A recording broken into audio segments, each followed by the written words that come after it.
آپ سب کو میری طرف سے بہت بہت سلام۔ آج ہم سیکھیں گے رہنما کے تعلق سے کہ ایک رہنما کی زندگی میں کن نکات کا ہونا ضروری ہے۔ مزید اس سے پہلے میں نے چند ایک پیغامات بیان کیے جن کا عنوان تھا پاسبان کے اوصاف۔ تو اس میں ایک مذہبی رہنما پیشوا پاسبان کے تعلق سے سیکھا، اور وہ تیتس تیموتھیوس کے نام لکھے گئے پالوس رسول کے خطوط ہیں، ان میں سے سیکھا تھا۔ جبکہ آج ہم سیکھیں گے ایک عام قائد رہنما جو کسی بھی زندگی کے شعبے میں ہو سکتا ہے۔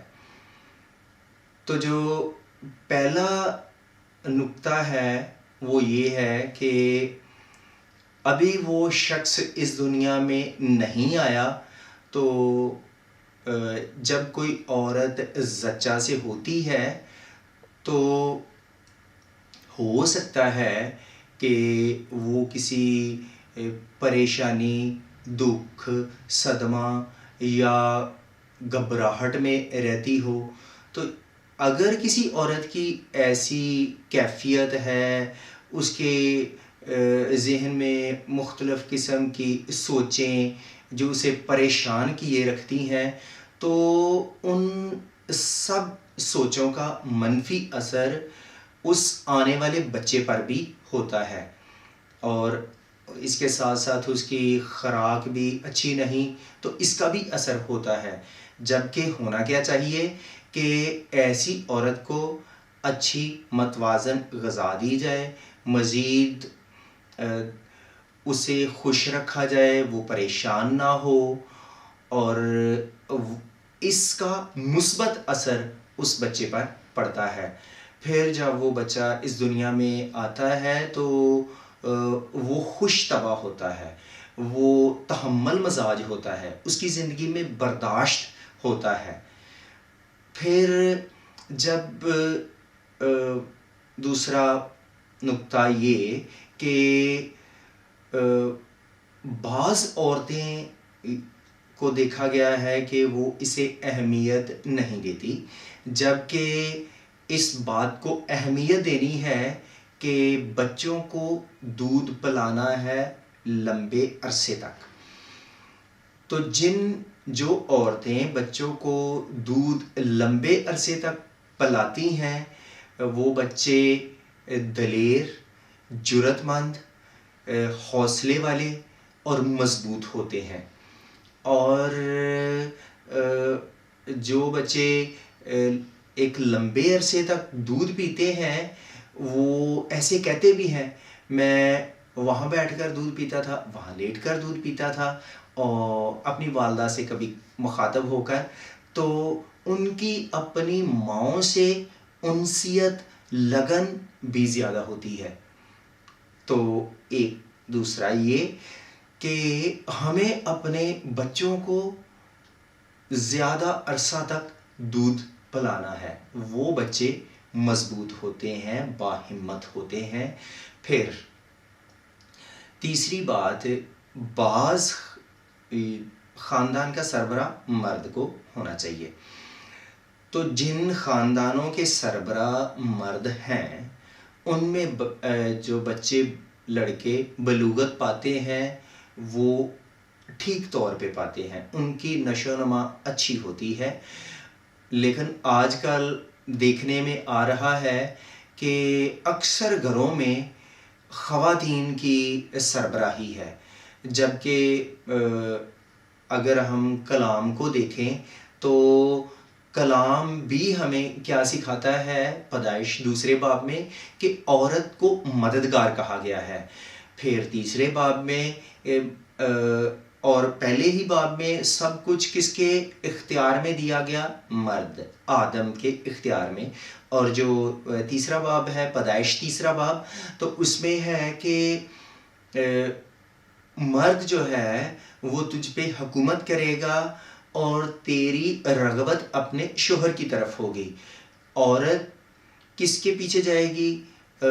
وہ اپنے شوہر کے پیچھے جائے گی. اور مزید پالوس رسول افسیوں 5 باب میں کہتا ہے کہ آئے بیویوں اپنی شوہروں کی ایسے تابع رہو جیسے خداوند کی، کیونکہ شوہر بیوی کا سر ہے. سر یعنی سربراہ. تو یہ تو قدرتی بات ہے، یہ تو کلام الہی خدا کے کلام کی تعلیم ہے، لیکن بعض عورتیں اسے نظر انداز کرتی ہیں. اور پھر جب ان خاندانوں میں عورت کی حکمرانی ہوتی ہے تو ساتھ ساتھ جو لڑکیاں بہنیں ہوتی ہیں وہ بھی لڑکوں بھائیوں پر حکم چلانا شروع کر دیتی ہیں، کیونکہ مرضی جیسے ماں کی ساتھ بیٹیوں کی بھی چلنا شروع ہو جاتی ہے. تو ان خاندانوں میں جو لڑکے ہیں وہ ٹھیک طور پر بلوغت نہیں پاتے، وہ بھی لڑکے لیڈر نہیں بن سکتے. ایک عام مثال سے کہ جو عورتیں اپنے شوہروں کو نیچے لگا کے رکھتی ہیں تو لوگ نے کیا کہتے ہیں، یہ تے اپنی بڈی دا نوکر ہے. تو اگر آپ نوکر کی بیوی ہیں تو ظاہر ہے آپ نوکرانی ہوئی. تو اس کے متبادل اگر آپ نے اپنے شوہر کو سربراہ بنا کے رکھا ہے، لوگ اسے کہیں گے چودھری تو یا بادشاہ تو سمجھیں گے. تو اگر آپ کا شوہر چودھری بادشاہ ہے تو آپ کیا ہوئیں؟ چودھرانی یا ملکہ. تو آپ کے بچے شہزادے شہزادیاں. تو ان کی جو سوچ ہوتی ہے ایسے خاندان کے بچوں کی، وہ مثبت سوچ ہوتی ہے، وہی قائد بنتے ہیں. پھر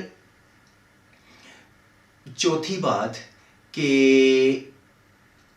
ہمیں اپنے والدین کی عزت کرنی ہے. ہمیں اپنے والدین کی عزت کرنی ہے. یہ احکامات میں سے 10 حکموں میں سے 5واں حکم ہے کہ تو اپنے باپ کی اور ماں کی عزت کر، اور تاکہ تیری عمر جس ملک میں تو رہتا ہے دراز ہو. واضح طور پر ہے کہ تیری عمر دراز ہوگی.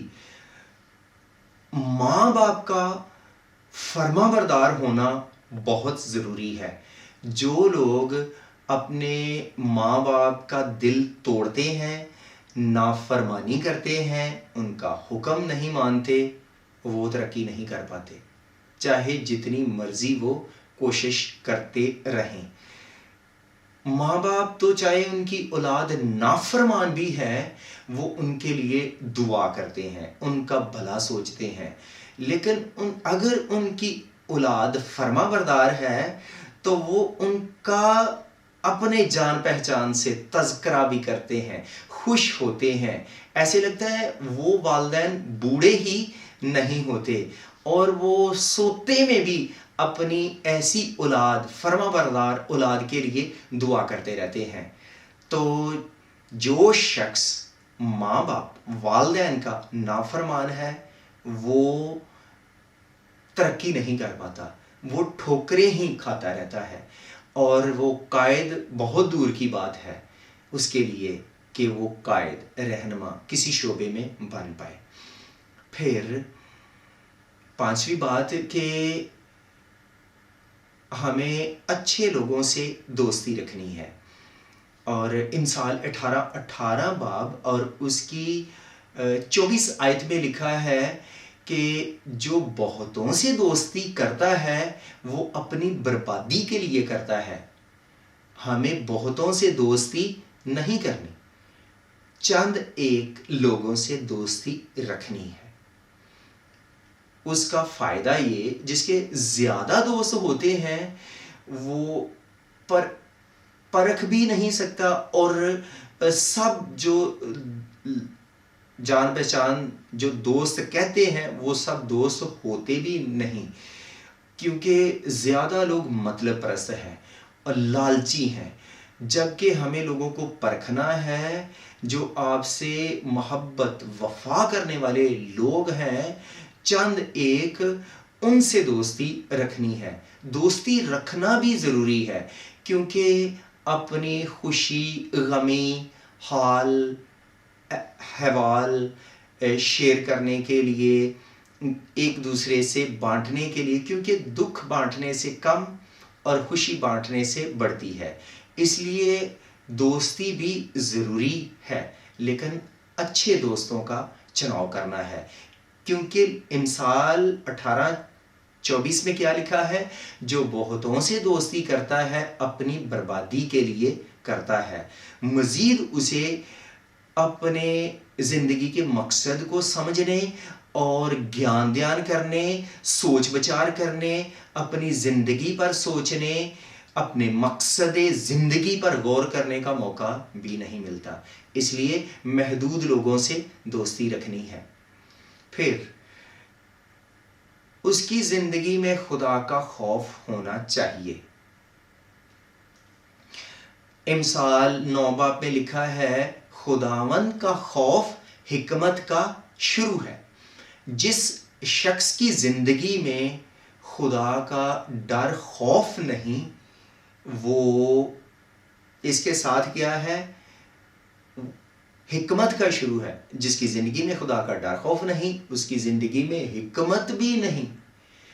حکمت کی پہچان خدا کے ڈر خوف سے ہے۔ جس کی زندگی میں عقل مندی حکمت پائی جاتی ہے، آپ اسے عقل مند سمجھتے ہیں، اس کی زندگی میں خدا کا ڈر خوف بھی ہے۔ اور میں تو یہ کہتا ہوں کہ جتنے مذاہب ہیں وہ سب خدا کے وجود کا اقرار کرتے ہیں، اور اگر کوئی یہ تعلیم دے کہ خدا کا وجود نہیں یا خدا کو نہیں مانتا، تو لوگ اسے دہریہ کہتے ہیں، اسے ناپسند کرتے ہیں۔ ایسوں کے ساتھ لوگ اٹھنا بیٹھنا نہیں پسند کرتے۔ تو خدا کو ماننا، خدا کے وجود کو تسلیم کرنا اور اس کا ڈر خوف اپنی زندگی میں رکھنا حکمت کی علامت ہے۔ پھر یہ کہ جن کی زندگی میں خدا کا ڈر خوف ہے، وہی لوگ انسانیت کا درس دیتے ہیں، انسانوں سے محبت کرتے ہیں، اخوت بھائی چارے کو ترجیح دیتے ہیں۔ اس لیے خداوند کا خوف جس کی زندگی میں ہے، خدا بھی اس پر مہربان رہتا ہے۔ کیوں؟ کیونکہ وہ لالچی نہیں ہوتا۔